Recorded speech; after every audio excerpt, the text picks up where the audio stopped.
Hello and welcome to the Blunder Challenge of day 18. Before we start playing today, I'd like to say huge thanks to Rain again because as you can see, we got a new layout, new XG board. Everything just looks perfect, fancy, and it's just a pleasure to play on. So thank you very much, and let's see how we do today on a new design because, well, I'm already in love with this and looking forward to record more and more videos.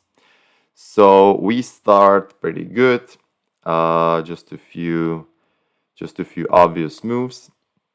Here we go. We've got 6-5. Where what do we have to consider? Well, first, what we need to realize that this is the only 6 we can play. As well, nothing else just makes sense. And now we have to think about the 5. Here the 5 is tricky. I would really dislike immediately 15 to 10 because, well, even though we kind of leave indirect shots, this is actually most shots of the 3 plays which we will consider, as opponent will just hit us back with 5, 6s, and we are basically not putting any pressure.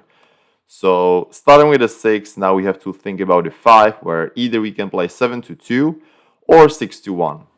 Now, these moves are usually pretty close. Let me think what I'm gonna do here. If I hit on the ace and I get hit, I've got more blots around, which I don't think is best now, because opponent already improved his board, and whenever we will be hit in a hitting competition, we are about to lose because we will have a worse board. So, I think what I'm gonna do is just to hit on the 2. Usually you can see the idea of hitting on the ace, especially because you want to secure making the 7 point, but probably it's going to be close now. Well, it's probably going to be close.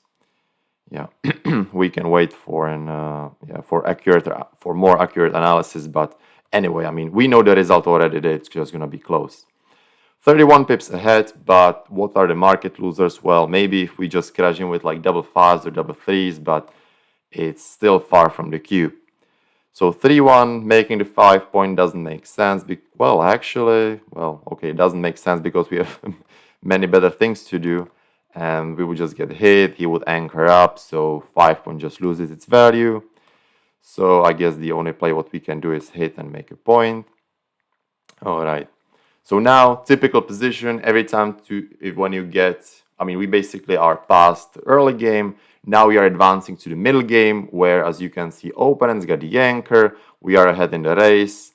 2 obvious things what both of us want to do. I want to play safe, bring checkers home. Opponent wants to build a board and wait for the shot. So what am I going to do is, as I mentioned, bring checkers home safely, right? Although what I will be considering very often, as when I do this, it looks safe for now, but the next roll I will have many bad rolls. There will be, I can roll 6-2, 6-3, whatever. There will be just many bad rolls. So what I'm going to consider on the way is do well-calculated risk-reward calculations. Sounds complicated, but let's just put it in a simple way. What I'm going to consider here is whether I'm supposed to leave this shot, which is like all 7s and 6-4. So 8 shots in translation. So I'm gonna compare this, leaving 8 shots, if it's worth it, for the gain, for the flexibility, for the better option, for the more options to make 5 point, 7 point, 9 point, whatever it will help me. So I think on the first time, I'm probably gonna do it. Now you can hear people saying reasons like, okay, we have to do it because opponent's got a blot in the board, and that plays a role. That plays a role. It's not the whole reason, it has to be, well, not well calculated. It sounds too complicated and too boring, but it just has to make sense. So I think I'm about to choose it now because this just looks too stiff. And he's just gonna make that board, and I'm about to be leaving shots. And well, let's be honest, I think I need points. So let's see. All right, it was correct. Yeah, this would be actually a blunder, as you can see. So this is the thing. Like, you will hear a lot of comments like, well, when you're ahead in the race, you should never leave a shot. And this is like, what's that, right? Then you will see this position, and I can tell you that it's like obvious to leave a shot, even though it's indirect.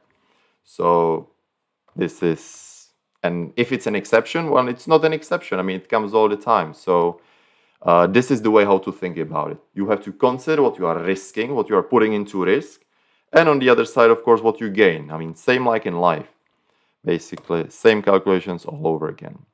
So now he's got 2 blots, so I'm still thinking about what can I make. Sometimes it gets more difficult, of course. Again, I can make stiff position, which we know is not going to be good. So far 13 to 8 looks like, well, by the way, one more thing. If you are leaving indirect shot and opponents got blots in the board, 1 or 2 blots in the board, that's usually good, right? Because there's like no way that he's gonna hit you and make the board at the same time. But if we leave a direct shot, well, even though he's got 2 blots in the board, let's say he rolls a 6. Well, he's rolling 6 with something, right? So it's gonna be 6-1 which covers, 6-2 which covers, 6-3 which covers, and you get my point. So, it's trickier now. Of course, I can hit on the ace and get him out of it. So this is, for example, difficult for me. So still up in the race a lot. I mean, this is like a normal boring play, which I'm probably gonna make, but I don't have a good feeling out of it. I'm still considering this, even though, of course, if he rolls a 6, he's gonna make a point. But this just feels weird, like difficult for me to make a right play here. Let's say, okay, let's not waste that much time. I still don't think I can be leaving direct shot, but I can be wrong here. Yeah, okay, good. Yeah, good. Everything good. Yeah, as you can see, leaving a direct shot would be just bad based on the reasons we've explained. Yeah, I mean, it's just the whole idea, the whole concept of leaving either indirect shot or a direct shot. I mean, it's completely like different with 2 blots in the board, because really, if we leave a direct shot, it just doesn't matter that he's got blots in the board because he's gonna cover them. Oh god, we've got 3-2 again, so it gets trickier. Now he's got better board, and now I'm actually re-evaluating my position, because now I really get hurt if he rolls a 7 or a 10, and I'm not getting that much because, well, I'm losing builders from the 13 and so on. So I think I can comfortably just play 11-6, which is right. All right. What do we roll? Something less than 3-2 or 3-2? 3-1, excellent. So this is like a no-brainer. And it's a holding game. We have to be starting thinking about the cube. This should be pretty close. Over the board, I usually don't... I mean, I would not double this, I don't think, because I've got immediate bad draws, such as like 6-4 is ugly, 6-3, well, it's actually 6-3 is okay, but 5-4 is ugly, and so I've got some ugly numbers. If I roll like double 5s, well, I'll be happy, but like it's still going to be a small pass. It should be a cube, like real borderline. Well, anyways, it's more than 15 pips and so on. It's really like a coin flip decision. I mean, well, I think I should just cube actually. Based on everything I know, yeah, it's just, again, doesn't matter. I mean, you can see the difference is 0. So generally you should just have an idea, like you should understand these holding games, cube positions from the best perspective you know. So this game looks pretty solid now. I don't think there'll be any complications, and we're just gonna win 2 points hopefully. 6-4, and it looks like, oh, it's gonna be over for one side. Good. Now we can actually aim for the gammon. I don't want to be greedy, but I always hope for something nice. All right. I hope it doesn't lag too much. All right. You can give up, my friend. You can give up. So what we basically had in this game, we've got decisions based on... we were up in the race. Our opponent kept the anchor, so it was kind of a holding game. So, as mentioned before the roll, we were trying not to leave shots and just play safe and bring checkers home. Although, sometimes you have to think like long term, right? Like, if I just play stiff and just I'm just gonna leave shots because I just have so many bad numbers which will leave shots in the next throw. So I better take a small risk now, which doesn't hurt me that much, for the big potential, for the big gain, for the big initiative.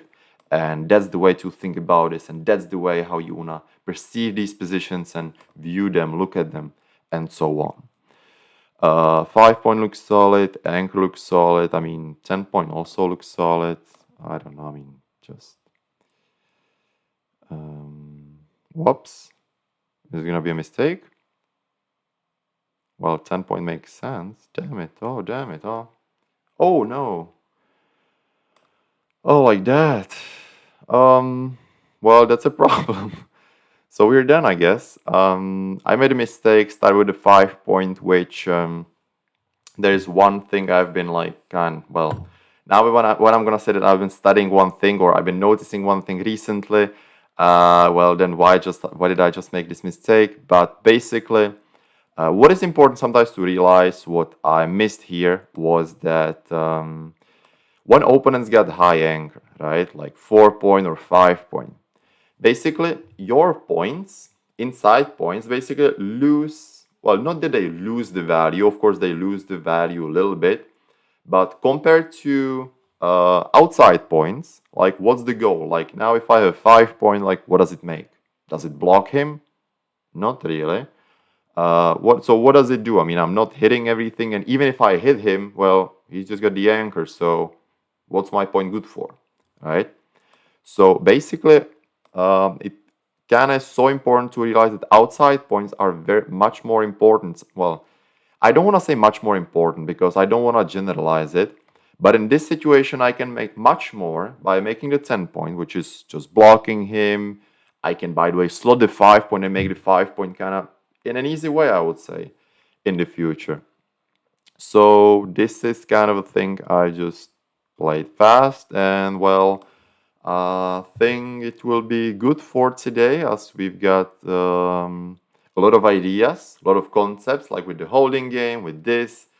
This is actually a fun thing, and yeah, you will not, again, I can say that you will not see me doing the same mistake again. So I can promise you that I'll do my best. So thank you for watching. I hope you enjoyed the new layout and new design.